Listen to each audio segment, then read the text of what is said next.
Olá, boa tarde. Agora você fica atualizado com as principais notícias do Brasil e do mundo desta terça-feira, 22 de março.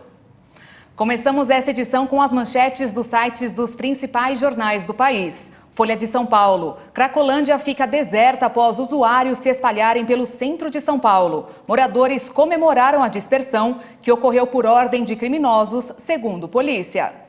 E agora o Estadão. Bolsonaro sanciona a lei que autoriza o SUS a receitar medicamentos sem aval da Anvisa. A aplicação pode ocorrer desde que remédio seja recomendado pela Conitec, vinculada ao Ministério da Saúde. A agência reguladora tem atuação afetada com nova legislação. No Valor Econômico, análise. BC deixa a porta aberta para subir juros além de 12,75%, mas não muito. Cenário inflacionário adotado pela autoridade monetária no seu processo decisório já contempla parcialmente a hipótese de uma disparada do preço do petróleo.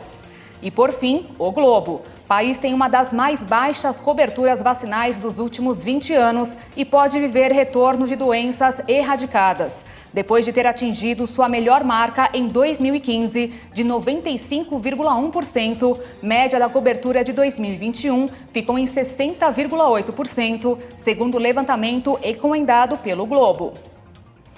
E agora vamos falar do conflito entre Rússia e Ucrânia. Desde o primeiro dia da invasão, no dia 24 de fevereiro, uma rádio local de Lviv mudou drasticamente a programação. Substituiu os programas de entretenimento pela cobertura da guerra. Um caminho que a rádio encontrou para informar milhares de ouvintes sobre o conflito.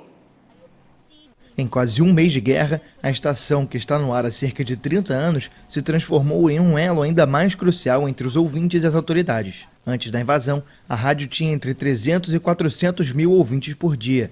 Agora, esse número dobrou. Os ouvintes agora são informados sobre o fechamento de escolas e a situação humanitária na cidade. Eles também recebem atualizações sobre os combates no sul e leste do país. Posso dizer que a guerra afetou muito o nosso trabalho, porque existe um fator psicológico que inicialmente nos impediu de trabalhar, porque não podíamos ficar indiferentes ao que acontece. Quando as torres de TV são atacadas, é perigoso para a população, porque a conexão é perdida. Mas não vamos deixar os russos contarem com isso. Somos pessoas que resistem, e mesmo que Deus nos livre, eles destruam uma torre de TV, subiremos em uma árvore com uma antena e ainda vamos ligar o rádio onde quer que estejamos, não tem problema. Anos antes que a Rússia enviasse tropas para a Ucrânia em 24 de fevereiro, a estação já havia sido transformada por outra guerra. A programação foi abalada em 2014, quando Moscou anexou a península ucraniana da Crimeia e mirou a artilharia para os separatistas do leste do país. E olha só, nesta terça-feira o YouTube anunciou uma atualização em sua política para combater fake news sobre as eleições brasileiras. Uma das medidas anunciadas é remover vídeos com conteúdos falsos sobre as eleições de 2018, como, por exemplo, sobre fraude generalizada, erros ou problemas técnicos que supostamente tenham alterado o resultado de eleições anteriores após os resultados já terem sido oficialmente confirmados. Essa regra já havia sido adotada pela plataforma para vídeos publicados após as eleições dos Estados Unidos em 2020 e da Alemanha em 2021. E agora será aplicada no Brasil. A Organização Mundial da Saúde fez um alerta nesta terça-feira sobre os casos na Europa de Covid que voltaram a subir depois de uma queda em fevereiro. Locais como Alemanha, França, Itália e Reino Unido vivem agora um aumento dos casos devido à subvariante BA.2.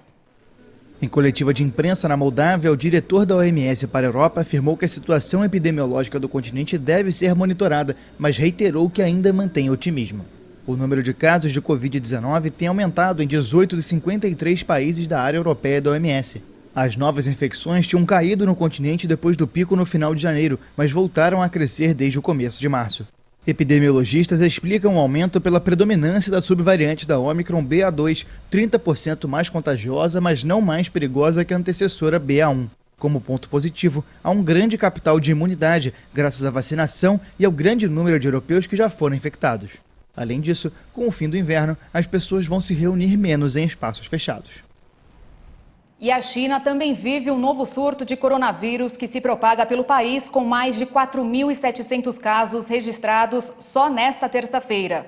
Por isso, o país determinou o confinamento da cidade industrial Shenyang, de 9 milhões de habitantes, que registrou 47 contágios em 24 horas. As autoridades ordenaram que os moradores permaneçam em casa e anunciaram que não poderão sair à rua sem um resultado negativo de um teste feito nas 48 horas prévias.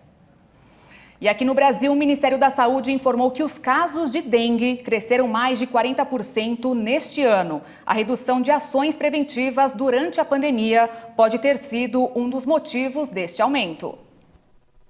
Entre 2 de janeiro e 12 de março deste ano, foram feitas mais de 161 mil notificações de prováveis infectados pela dengue. O número de casos da doença no Brasil cresceu 43,9% nos primeiros meses do ano. Segundo o boletim epidemiológico do Ministério da Saúde, a região Centro-Oeste apresentou a maior taxa de incidência, com 204 casos por 100 mil habitantes. Em seguida, aparecem as regiões Norte, Sul, Sudeste e Nordeste. O país registrou 154 casos graves de dengue e mais de 1.500 com sinais de alarme. Os sintomas como dor abdominal intensa, vômitos persistentes e sangramentos na gengiva indicam um quadro grave.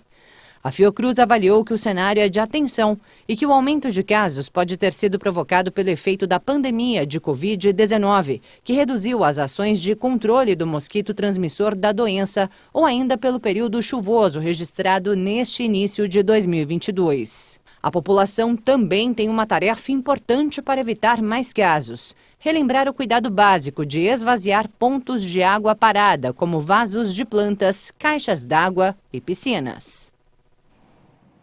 Nesta terça-feira, 12 planos de saúde tiveram a comercialização suspensa. A decisão foi tomada pela Agência Nacional de Saúde Suplementar no último dia 16, devido a reclamações relacionadas à cobertura assistencial no último trimestre do ano passado. Os planos atendem juntos a mais de 83 mil beneficiários e só poderão ser vendidos a novos clientes caso apresentem melhora no resultado no monitoramento trimestral da agência. Outros 11 planos de saúde, suspensos anteriormente, conseguiram apresentar melhoria e voltaram a ser comercializados. Também nesta terça-feira, 1.300.000 trabalhadores começaram a receber o abono salarial do PIS/PASEP. Mais informações de quem tem direito a receber esse dinheiro, você confere agora com o repórter Kleber Werneck. E tem direito ao abono os trabalhadores que receberam em média até 2 salários mínimos no ano passado e trabalharam pelo menos 30 dias com carteira assinada. Também é preciso estar inscrito no PIS/PASEP há pelo menos 5 anos e ter os dados atualizados no RAIS, que é a Relação Anual de Informações Sociais. O valor pode chegar a 2 salários mínimos, mas depende da quantidade de meses que a pessoa trabalhou no ano anterior. As consultas podem ser feitas pelo telefone 158 ou então pelo aplicativo Carteira Digital do Trabalhador. O dinheiro do PIS será depositado na Caixa para quem tem conta no banco. Quem não tem conta pode fazer o saque pelo aplicativo Caixa Tem. Já o PASEP será depositado no Banco do Brasil, também para quem tem conta. Quem não tem conta pode fazer a transferência nos terminais de autoatendimento. De São Paulo, Kleber Werneck. E olha só, pilotar um carro voador será acessível em São Paulo nos próximos 15 anos. O estado, segundo a empresa de mobilidade aérea urbana da Embraer, tem potencial para 400 a 500 veículos de voo. Os veículos elétricos de decolagem em pouso vertical, também conhecidos como carro voadores, já é uma realidade de negócio para a startup EVE, que aposta na experiência da Embraer, sua controladora, para liderar a corrida por esse mercado. Mesmo em um cenário desfavorável de inflação global e incertezas causadas pela guerra na Ucrânia, está otimista com os planos de abertura de capital na Bolsa de Nova York no segundo trimestre. A empresa de mobilidade aérea urbana iniciou o processo de obtenção de certificado de tipo para seu veículo elétrico de decolagem em pouso vertical na Agência Nacional de Aviação Civil e colocá-lo em operação comercial em 2026. A certificação confirmará se o novo modelo de aeronave que será produzido em larga escala atende aos critérios legais de aeronavegabilidade. O carro voador pretende oferecer transporte confortável, com baixo ruído e zero emissões de carbono. Inicialmente será tripulado e terá capacidade para 4 passageiros.